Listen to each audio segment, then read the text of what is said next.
ان الحمد للہ تعالی بسم اللہ الرحمن الرحیم. عزیز طلبہ، السلام علیکم ورحمۃ اللہ وبرکاتہ. گزشتہ لیکچر میں ہم نے سبق ہجرت نبوی صلی اللہ علیہ وآلہ وسلم کا خلاصہ کرنے کی کوشش کی اور اسے سیکھا کہ سبق کا خلاصہ کس طرح کیا جاتا ہے. آج کے لیکچر میں ہم نثر پارے کی تشریح کرنا سیکھیں گے انشاءاللہ العزیز. ڈیئر اسٹوڈنٹس، آپ کے بورڈ کے پرچے میں یہ سوال نمبر 3 ہوتا ہے. پرچے کے اندر 2 نثر پارے دیے جاتے ہیں اور دونوں کی تشریح کرنی ہوتی ہے.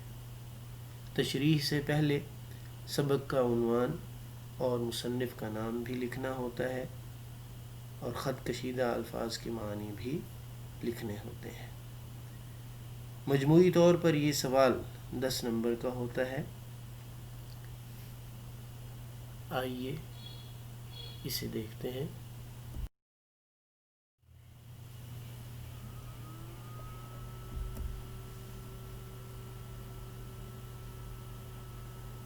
یہاں پر ہم جو ہمارا سوال ہے اس کی پریزنٹیشن کے بارے میں دیکھیں گے کہ سب سے پہلے، اور اس میں جو نمبروں کی تقسیم ہے اس پر ایک نظر ڈالیں گے.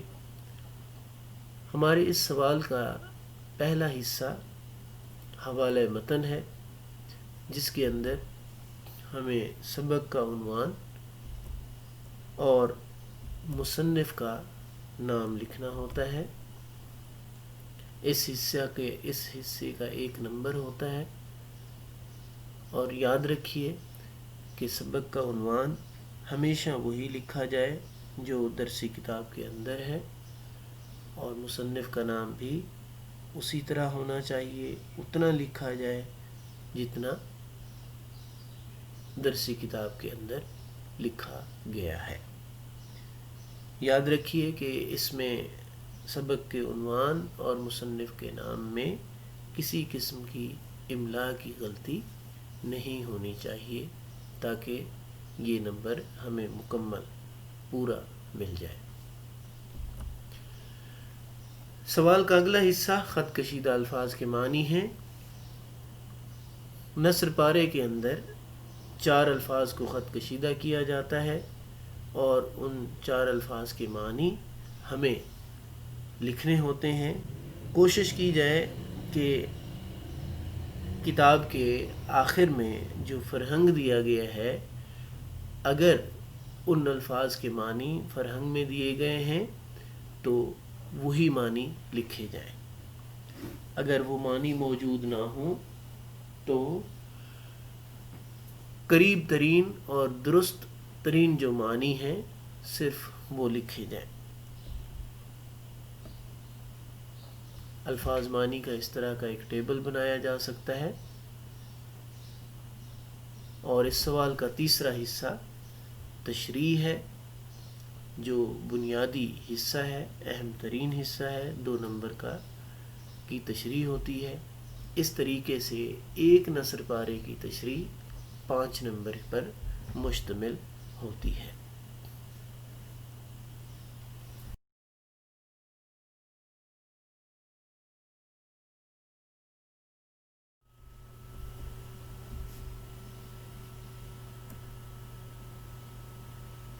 ہم اس لیکچر کے اندر سیکھیں گے کہ نثر پارے کی تشریح کے لیے بنیادی نکات کیا ہے، کس طریقے سے ہم تشریح کو بہتر طریقے سے کر سکتے ہیں آسانی سے، کہ چند لائنوں پر مشتمل جو نثر پارہ ہے اس کو وہ کون سے نکات ہیں جن پر عمل کر کے ہم ایک صفحے پر یا ایک صفحے سے زیادہ تک اسے پھیلا سکتے ہیں. نثر پارے کی تشریح کرنے سے پہلے عزیز طلبہ، آپ نے مصنف اور سبق کا مختصر تعارف لکھنا ہے. جسے ہم سیاق و سباق بھی کہہ سکتے ہیں، اور ان چند سطور کے اندر آپ نے پورے سبق کا احاطہ کرنا ہے۔ ایک طرح سے وہ ایک ایسا تعارف ہوتا ہے جس سے ممتحن کو اندازہ ہو جاتا ہے کہ پورے سبق کے اندر کیا کچھ کہا گیا ہے۔ یہ مختصر تعارف 4 تا 6 سطور پر مشتمل ہو سکتا ہے۔ اگر 1-2 سطور مزید بڑھ جائیں تو کوئی حرج نہیں ہے، لیکن یاد رکھیے کہ اس حصے کے لیے علیحدہ سے ہیڈنگ نہ لگائی جائے کہ سیاق و سباق یا سبق کا مصنف کا تعارف وغیرہ، بلکہ اس حصے کو بھی تشریح کی ہیڈنگ کے تحت لکھا جائے۔ ہمارا سبق ہجرت نبی صلی اللہ علیہ وآلہ وسلم ہے، جو ہم نے پچھلے دنوں پڑھا۔ آئیے دیکھتے ہیں کہ اس کا سیاق و سباق یا مختصر تعارف کس طرح سے لکھا جا سکتا ہے۔ پڑھتے ہیں۔ اردو کے نامور مورخ، نقاد، سوانح نگار، سیرت نگار، ادیب، مقرر اور مدرس مولانا شبلی نعمانی کی بے مثال تصنیف سیرت النبی صلی اللہ علیہ وآلہ وسلم سے ماخوذ سبق ہجرت نبی صلی اللہ علیہ وآلہ وسلم میں رسول مکرم صلی اللہ علیہ وآلہ وسلم کے ہجرت مدینہ کے اسباب و واقعات کو بیان کیا گیا ہے۔ دعوت اسلام کے جواب میں کفار مکہ کے ظلم و ستم، عام مسلمانوں کو مدینہ ہجرت کا حکم، قریش مکہ کی رسول صلی اللہ علیہ وآلہ وسلم کو ختم کرنے کی سازشیں، رسول صلی اللہ علیہ وآلہ وسلم کی مکہ سے روانگی، غار ثور میں قیام، قریش مکہ کی آپ صلی اللہ علیہ وآلہ وسلم کو تلاش کرنے کی کوششیں، اور رسول صلی اللہ علیہ وآلہ وسلم کی مدینہ آمد کا مختصر تذکرہ مذکورہ سبق کا حصہ ہے۔ دیکھیے طلبہ، ان 2 جملوں کے اندر، قدر طویل 2 جملوں کے اندر، آپ نے پہلے جملے میں مصنف کے بارے میں تفصیل سے بتا دیا اور سبق کا ماخذ بھی بیان کر دیا، اور اگلے جملے میں سبق کے اندر موجود مذکور تمام واقعات کا اختصار سے بیان کر دیا۔ سبق کے اور مصنف کے تعارف کے حوالے سے ایک دوسرا انداز بھی ہے، اس پر بھی ایک نظر ڈال لیتے ہیں۔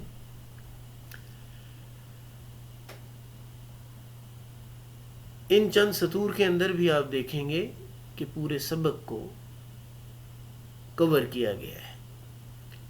مصنف کہتے ہیں کہ دعوت اسلام کے جواب میں قریش مکہ کے ظلم و ستم جب حد سے بڑھ گئے تو رسول خدا صلی اللہ علیہ وآلہ وسلم کے حکم پر مسلمان مکہ سے مدینہ ہجرت کرنے لگے۔ مدینہ میں اسلام کے تقویت پانے کی خبریں کفار مکہ کو پہنچیں تو انہوں نے داعی حق صلی اللہ علیہ وآلہ وسلم کو نعوذ باللہ قتل کرنے کا منصوبہ بنا لیا۔ رسول خدا صلی اللہ علیہ وآلہ وسلم نے حضرت علی رضی اللہ تعالی عنہ کو کفار مکہ کی امانتیں لوٹا کر مدینہ آنے کی ہدایت فرمائی، خود محاصرین کو بے خبر چھوڑ کر مکہ سے روانہ ہوئے اور غار ثور میں قیام فرمایا۔ آپ صلی اللہ علیہ وآلہ وسلم کو تلاش کرنے کی قریش مکہ کی تمام کوششیں ناکام ہوئیں۔ آپ صلی اللہ علیہ وآلہ وسلم باحفاظت مدینہ منورہ پہنچے تو مدینہ کی فضائیں تکبیر کے نعروں سے گونج اٹھی۔ عزیز طلبہ، اس سلائیڈ پر جو ہم نے مختصر سا تعارف پیش کیا ہے وہ ایک طرح سے خلاصے کا خلاصہ ہے۔ دونوں انداز میں کوشش کی گئی ہے کہ مکمل سبق کا احاطہ کیا جائے۔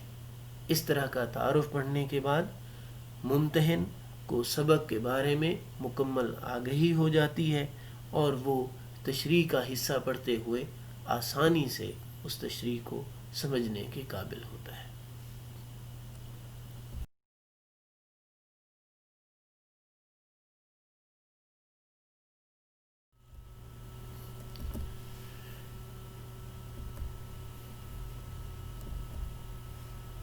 تشریح کرنے کے لیے جو اگلا مرحلہ ہے، اگلا قدم ہے، اگلا نقطہ ہے، وہ یہ ہے کہ مختصر تعارف کے بعد، تعارفی پیراگراف کے بعد اصل نثر پارے کی طرف آئیے اور پرچے میں دیے گئے نثر پارے کی متعلقہ اور معیاری تشریح کیجیے۔ متعلقہ سے مراد یہ ہے کہ آپ نے کوئی ایسی بات نہیں کرنی جس کا تعلق نثر پارے میں دیے گئے مواد سے نہ ہو، اور آپ نے یہ یاد رکھنا ہے کہ جتنے بھی قابل وضاحت جملے ہیں آپ نے ان کی اطمینان سے، معیاری انداز سے ضرور وضاحت کرنی ہے۔ اسی سے نثر پارے نے پھیلنا ہے اور آپ اس کو ایک صفحے سے یا ایک صفحے سے کچھ اضافی پھیلا سکتے ہیں۔ تیسرا پوائنٹ جو ہے اس سلسلے میں وہ یہ ہے کہ مناسب اور متعلقہ شعری اور نثری حوالہ جات بھی دیے جا سکتے ہیں۔ جس طرح اشعار کی تشریح کے اندر ہم حوالے کے اشعار شامل کرتے ہیں اور دوسرے نثری حوالہ جات، کوٹیشنز، ریفرنسز وغیرہ شامل کرتے ہیں، اسی طرح نثر پارے کی تشریح کے اندر بھی آپ حوالہ جات پیش کر سکتے ہیں۔ یاد رکھیں وہ موضوع سے مطابقت رکھتے ہوں اور بالکل ریلیونٹ ہونے چاہیے تاکہ وہ اضافی یا غیر متعلقہ نظر نہ آئے۔ بورڈ کے اندر پرچے کو مارک کرتے ہوئے ممتحن کو ہدایت دی جاتی ہے کہ دیا گیا اقتباس الفاظ کی تبدیلی کے ساتھ نہ لکھ دیا جائے، یعنی ممتحن اس بات کو یقینی بنائے کہ کہیں طالب علم نے اسی اقتباس کو معمولی رد و بدل کے ساتھ تو کہیں نہیں لکھ دیا۔ بعض اوقات یہاں پر ایک چیز میں واضح کرتا چلوں کہ سلیس اور تشریح دو مختلف سرگرمیاں ہیں۔ سلیس کے اندر آپ کسی بھی اقتباس کے مشکل الفاظ کے معنی کر کے دیے گئے جملوں کو آسان الفاظ میں لکھ دیتے ہیں اور ان کے اندر کوئی وضاحت یا اضافہ شامل نہیں کرتے۔ تاہم تشریح بنیادی طور پر اس عمل کا نام ہے کہ جہاں جہاں وضاحت کی اور بات کو پھیلانے کی اور سمجھانے کی ضرورت ہے وہاں پر اس بات کی مکمل وضاحت ہونی چاہیے۔ ایک نثر پارے کی تشریح 1 تا 1.5 صفحہ پر مشتمل ہو سکتی ہے۔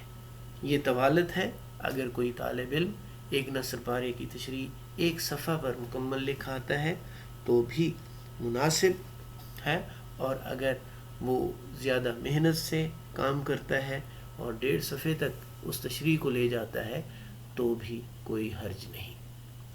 عزیز طلبہ، اس سوال کے اندر چونکہ تشریح کا عمل ہی بنیادی عمل تھا، اس لیے اس کو سمجھانے کی کوشش کی گئی ہے کہ پہلا نقطہ آپ کو بتایا گیا کہ اصل نثر پارے کی تشریح سے پہلے آپ سبق اور مصنف کے حوالے سے ایک مختصر تعارف یا سیاق و سباق تشریح کی ہیڈنگ کے تحت ہی لکھیں۔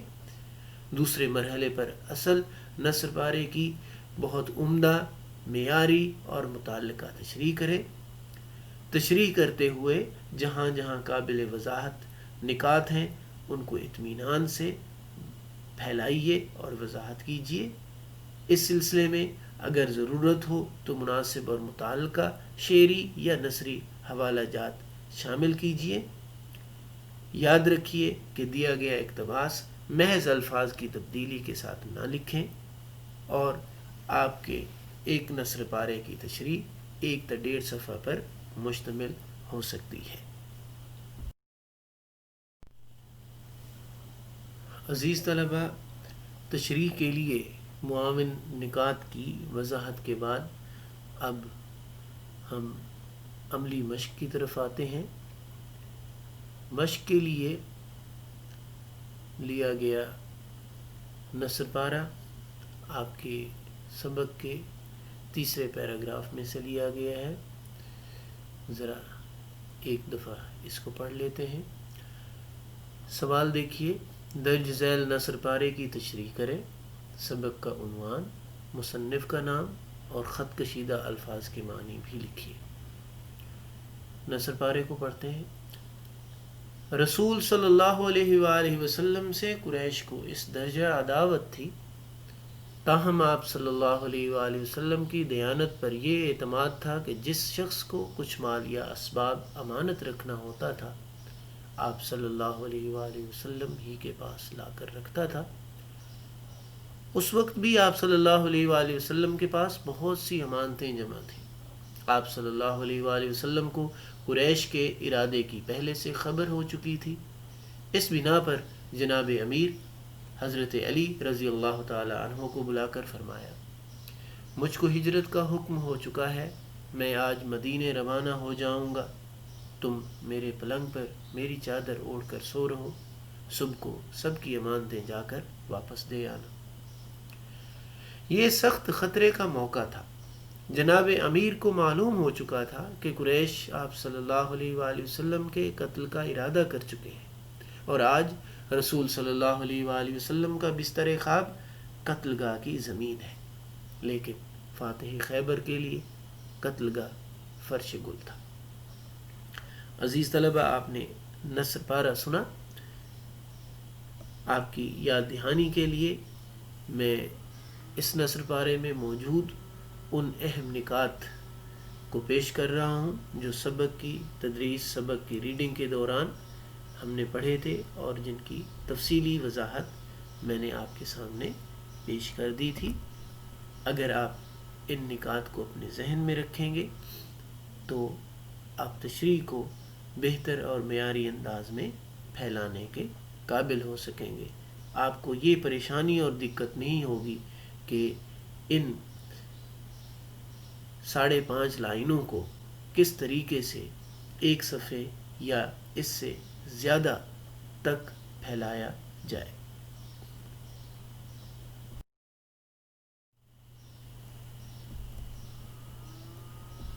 یہاں پر ہم اپنے نثر پارے کی تشریح کا جواب شروع کر رہے ہیں۔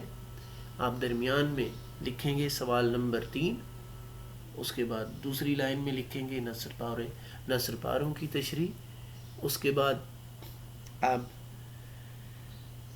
اس کا جو پارٹ نمبر ہے مثلا الف لکھیں گے، چند پھر نثر پارہ لکھیں گے، چند الفاظ ڈیش لگائیں گے، پھر آخری چند الفاظ، اس کے بعد آپ لکھیں گے حوالہ متن۔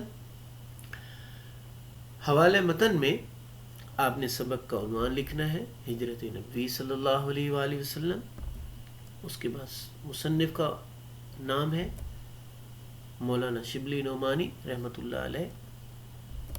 اگلی ہیڈنگ میں آپ لکھیں گے خط کشیدہ الفاظ کے معنی، اس کے لیے ایک ٹیبل بنائیں گے اس طرح الفاظ معنی کا، دیکھیے اس درجہ، اس حد تک، اتنی زیادہ۔ دوسرا لفظ عداوت، دشمنی، قتل گاہ، قتل کرنے کی جگہ، فرش گل، پھولوں کا فرش۔ تشریح کی ہیڈنگ، اور تشریح کی ہیڈنگ کے تحت ابتدا میں تعارفی پیراگراف، آئیے پڑھتے ہیں۔ اردو کے نامور مورخ، نقاد، سوانح نگار، سیرت نگار، ادیب، مقرر اور مدرس مولانا شبلی نعمانی کی بے مثال تصنیف سیرت النبی صلی اللہ علیہ وآلہ وسلم سے ماخوذ سبق ہجرت نبوی صلی اللہ علیہ وآلہ وسلم میں رسول صلی اللہ علیہ وآلہ وسلم کے ہجرت مدینہ کے اسباب و واقعات کو بیان کیا گیا ہے۔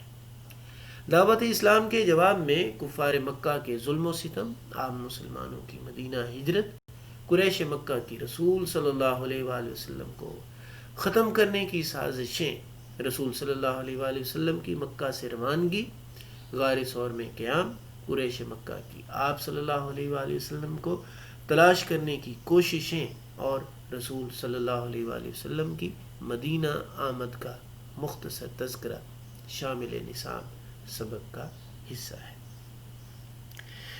اس تعارف کے بعد عزیز طلبہ، آپ اپنے اصل نثر پارے کو شروع کریں گے۔ کس طرح آغاز کرتے ہیں دیکھیے۔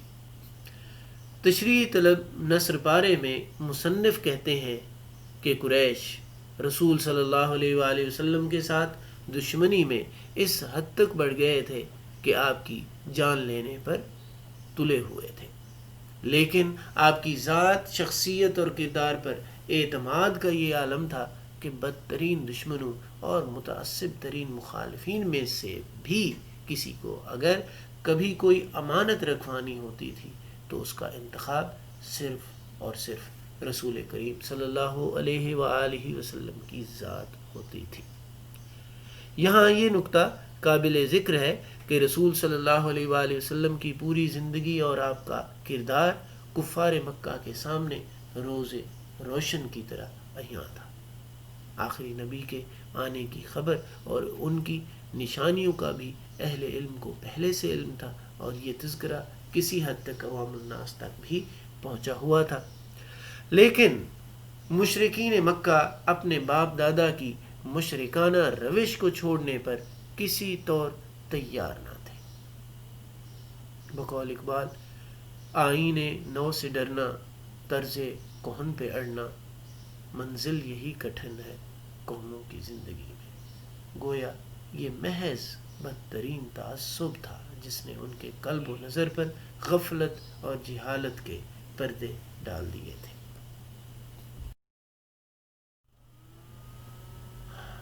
آگے دیکھیے، رسول خدا صلی اللہ علیہ وآلہ وسلم نے جب ہجرت مدینہ کا ارادہ فرمایا، اس وقت بھی آپ کے پاس بہت سے لوگوں کی امانتیں جمع تھیں۔ آپ کو قریش مکہ کے اس ارادہ بد کی خبر بھی ہو چکی تھی کہ وہ آپ صلی اللہ علیہ وآلہ وسلم کے قتل کا فیصلہ کر چکے ہیں۔ چنانچہ آپ صلی اللہ علیہ وآلہ وسلم نے حضرت علی رضی اللہ تعالی عنہ کو بلا کر فرمایا کہ اللہ تعالیٰ کی طرف سے انہیں ہجرت کا حکم ہو چکا ہے، اس لیے وہ رات کو مدینے روانہ ہو جائیں گے۔ پھر حضرت علی رضی اللہ تعالیٰ عنہ کو ہدایت فرمائی کہ وہ ان کے بستر پر ان کی چادر اوڑھ کر سو جائیں، اور اگلی صبح سب لوگوں کی امانتیں لوٹا کر مدینے چلے آئے۔ آزمائش کی اس گھڑی میں رسول مکرم صلی اللہ علیہ وآلہ وسلم کی یہ ہدایت آپ کے عظیم الشان کردار کی زندہ و تابندہ مثال ہے۔ یہ آپ صلی اللہ علیہ وآلہ وسلم کی امانت و دیانت کا جو عالم ہے، اس نقطے کی ہم یہاں پر وضاحت کر رہے ہیں۔ امانت و دیانت کا یہ عالم اور یہ معیار تاریخ انسانی میں اور کہیں نہیں ملتا کہ جان کے دشمنوں کی امانتیں لوٹانے کی اتنی فکر کہ خود جب حکم الہی پر مدینہ روانہ ہونے کا فیصلہ کرتے ہیں تو اس وقت بھی صرف امانتیں لوٹانے کی خاطر اپنے عزیز ترین جانثار کی زندگی کو بھی خطرے میں ڈالنے سے گریز نہیں فرماتے۔ آپ صلی اللہ علیہ وآلہ وسلم کی امانت و دیانت انسانوں کے لیے تا قیامت مشعل راہ ہے۔ آگے دیکھتے ہیں۔ آگے مصنف لکھتے ہیں کہ یہ سخت ترین خطرے کا موقع تھا، کیونکہ کفار مکہ باہمی مشاورت کے نتیجے میں جس مکارانہ فیصلے پر پہنچے تھے۔ یہ نقطہ ہے عزیز طلبہ جو دوسرے پیراگراف کے اندر بیان کیا گیا ہے کہ کس طرح قریش مکہ نے اپنی مجلس شورا بلائی، تمام قبائل شامل ہوئے، ہر ایک نے اپنی رائے دی، اور آخر میں ابو جہل کی رائے پر اتفاق ہوا تھا کہ تمام قبائل سے ایک ایک شخص کا انتخاب ہو اور یہ ہجوم مل کر رسول صلی اللہ علیہ وآلہ وسلم پر حملہ آور ہو اور نعوذ باللہ آپ کو ختم کر دے۔ یہ مکارانہ فیصلے کی طرف اشارہ ہے۔ جس مکارانہ فیصلے پر پہنچے تھے اس کی وجہ سے وہ بے حد پرجوش بھی تھے اور مشتعل بھی۔ مزید یہ کہ صبح جب وہ رسول خدا صلی اللہ علیہ وآلہ وسلم کی بجائے حضرت علی رضی اللہ تعالی عنہ کو بستر رسول صلی اللہ علیہ وآلہ وسلم پر پاتے تو ان کا اشتعال اور ناکامی کی جھنجھلاہٹ اور کئی گنا بڑھ جانی تھی۔ ان سب باتوں کا حضرت علی رضی اللہ تعالی عنہ کو اچھی طرح احساس تھا، اور قریش مکہ کے سب ارادوں کی بھی خبر تھی۔ رسول خدا صلی اللہ علیہ وآلہ وسلم کا بستر اس وقت گویا ایک مقتل بن چکا تھا، لیکن خیبر فتح کرنے والے حضرت علی رضی اللہ تعالی عنہ کی شجاعت، اطاعت، عقیدت اور جانثاری کے سامنے یہ قتل گاہ پھولوں کی سیج سے کہیں بڑھ کر تھی۔ یہاں یہ نکتہ بالکل واضح اور نمایاں ہے کہ حضور نبی کریم صلی اللہ علیہ وآلہ وسلم کے تمام صحابہ آپ پر جان چھڑکتے تھے، اور وہ آپ صلی اللہ علیہ وآلہ وسلم کے درج ذیل فرمان کا عملی نمونہ تھے کہ تم میں سے کوئی شخص اس وقت تک مومن نہیں ہو سکتا جب تک کہ میں اسے اس کے والدین، اس کی اولاد اور تمام لوگوں سے زیادہ محبوب نہ ہو جاؤں۔ چنانچہ حضرت علی رضی اللہ تعالی عنہ، جن کی پرورش اور تربیت رسول خدا صلی اللہ علیہ وآلہ وسلم نے خود فرمائی تھی، وہ اپنی بہادری اور دلیری کے ساتھ ساتھ اپنی محبت و عقیدت کے معاملے میں اپنی مثال آپ تھے۔ اس لیے انہوں نے رسول خدا صلی اللہ علیہ وآلہ وسلم کے حکم پر لبیک کہا اور اپنی اطاعت، عقیدت اور شجاعت کا زبردست مظاہرہ فرمایا۔